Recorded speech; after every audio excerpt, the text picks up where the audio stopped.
Iron Fist sucked, and The Defenders was a little bit of a disappointment, but The Punisher was great. So let's see if Jessica Jones Season 2 gets us back on track.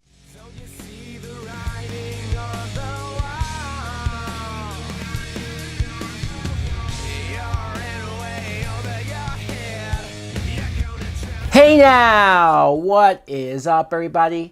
My name is Mike Brown, aka ReviewKingMB, and I am here to talk about and review, after spending so many hours binging Jessica Jones Season 2 on Netflix.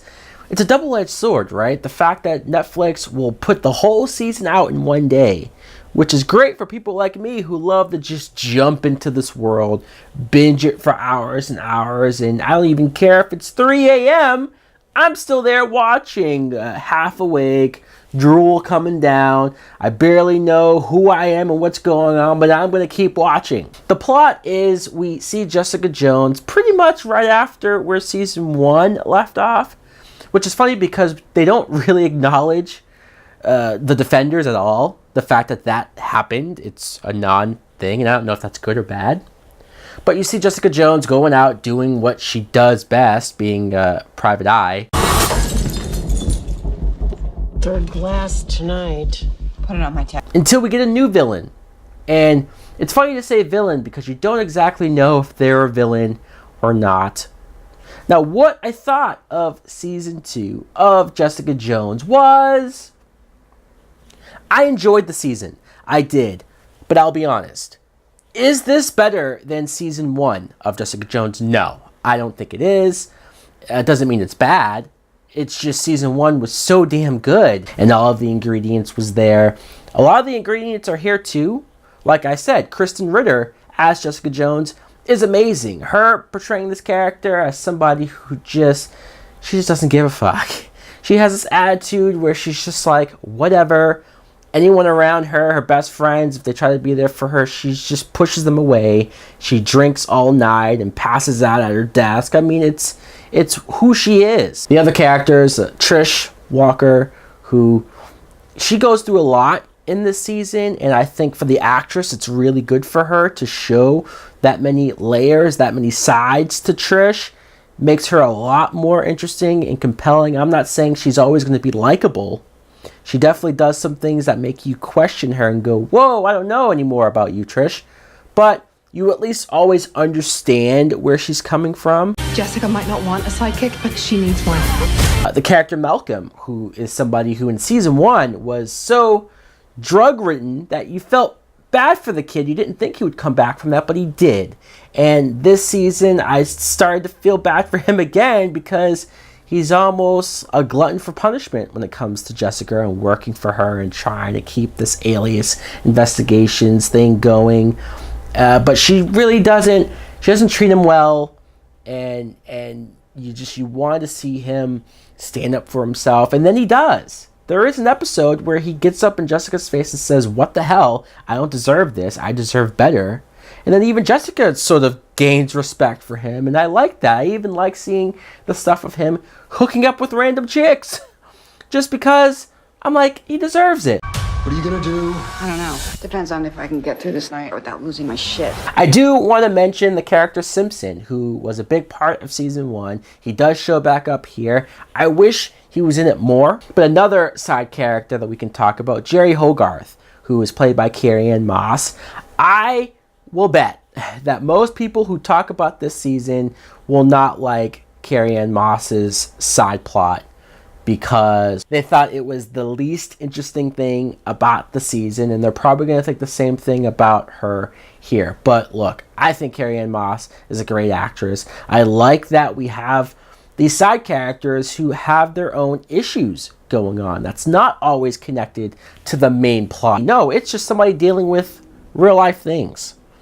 And I always complain about like other superhero TV shows who will have a bunch of side characters, and it feels like the writers don't know what to do with them unless it's, hey, let's just give them superpowers too, or hey, let's just have them get kidnapped, or have them do the same cliched stuff, where I at least appreciate that they gave her something else so that when she does work back into the plot or the work back into Jessica, like, we've spent time with her. There is a new love interest for Jessica Jones, this guy who lives in the apartment building, and I'm not saying I disliked the guy or the actor. He was fine, he was, but I'm still upset.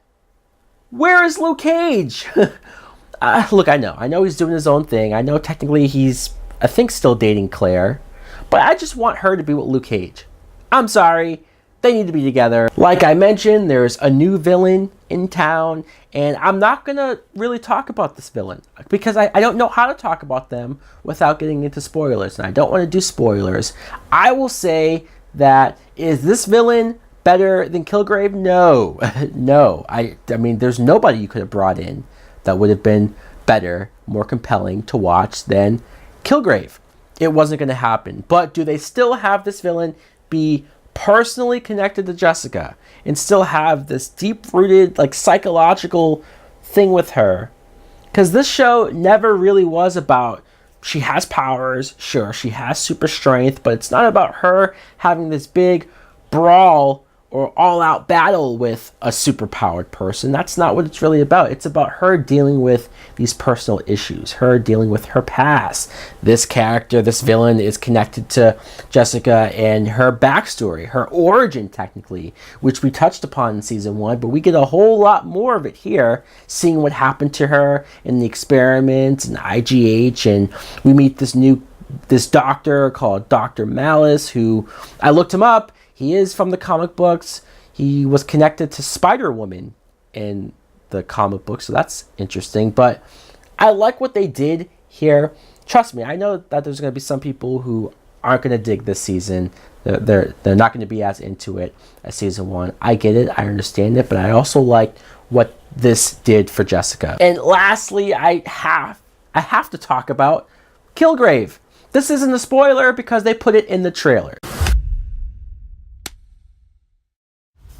If they didn't put it in the trailers, I probably wouldn't talk about it, because Kilgrave, his resurface in this season is well done, well played.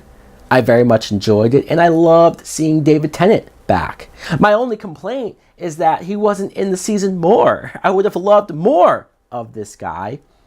So obviously, I did enjoy the season. I very much enjoyed it. I am willing to watch it again at some point, but I admit it's not as good as season 1. Honestly, how could it be? But it's a hell of a lot better than Iron Fist, so that's something. So guys, let me know in the comments below, what did you think of Jessica Jones season 2? If you too have finished it, watched it, or how far have you gotten? Thanks for watching. Like, comment, subscribe. Later. Oh yeah. Today I feel super.